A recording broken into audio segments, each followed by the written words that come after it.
Bonjour, je m'appelle Henri. Je fais partie d'un mouvement qui s'appelle le Mouvement contre le terrorisme, qui a été créé juste après le 11 septembre, pour dire qu'il y a des choses qui font partie de la légitime violence de la résistance et il y a des choses qui sont de l'illégitime violence. Et le terrorisme, quelque part, est devenu le cancer de l'humanité. Et le combat du mouvement contre le terrorisme, c'est la même chose, je veux dire, inclut ce qui arrive aux femmes afghanes, ce qui se passe aux femmes en Iran, et naturellement, je veux dire, l'antisémitisme en France, qui s'est développé depuis un an, de manière massive, avec l'utilisation de la haine d'Israël comme un facteur électoral pour une partie extrémiste des hommes politiques français. Et c'est pour ça que nous sommes là avec un certain nombre d'amis, parce que la haine d'Israël est un symbole, est une utilisation de la haine contre l'humanité. Et je pense que c'est tout à fait impossible, et de la haine de la France, de la haine du monde occidental et du monde d'Israël, c'est pas possible. Israël est la seule démocratie dans laquelle, je veux dire,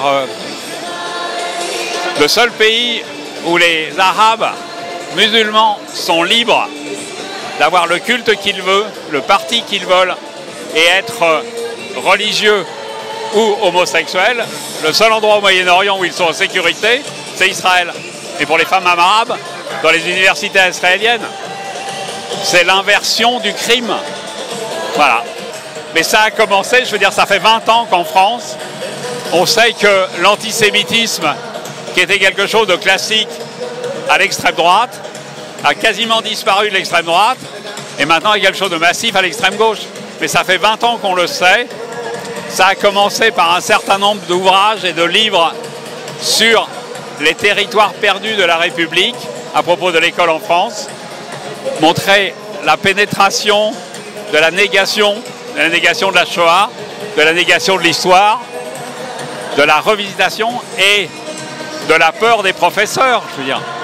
Parce que, au-delà des 2 professeurs qui ont été assassinés, dont Samuel Paty qui a été égorgé, c'est quelque chose qui se développe depuis 20 ans. Donc c'était les gouvernements de droite et de gauche. Voilà, je veux dire, c'est naturellement.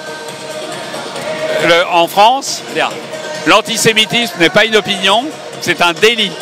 Ça doit se poursuivre devant les tribunaux. Le boycott est un délit, ça doit se poursuivre devant les tribunaux. Et nous avons eu des gouvernements particulièrement laxistes, avec des accords électoraux où on ne devait pas faire de vagues sur certaines circonscriptions, dans certains quartiers, voilà.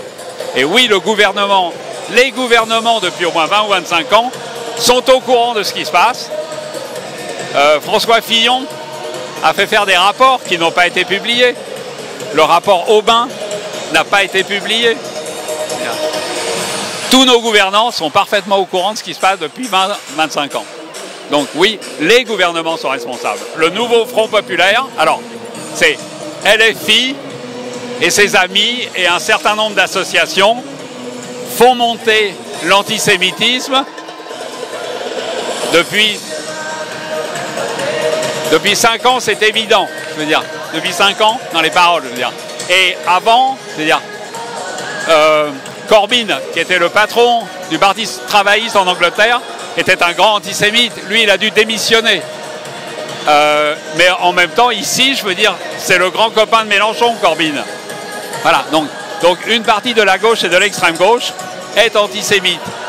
Et il y a un dessin extraordinaire qui passe maintenant, qui se balade, où on voit que il y a eu un échange, je veux dire. Aujourd'hui, l'extrême droite défend la laïcité, qui était le motto de la gauche, et l'extrême droite, qui était antisémite, défend la laïcité, et l'extrême gauche, je veux dire, est antisémite. 20 ans, ça a changé, oui.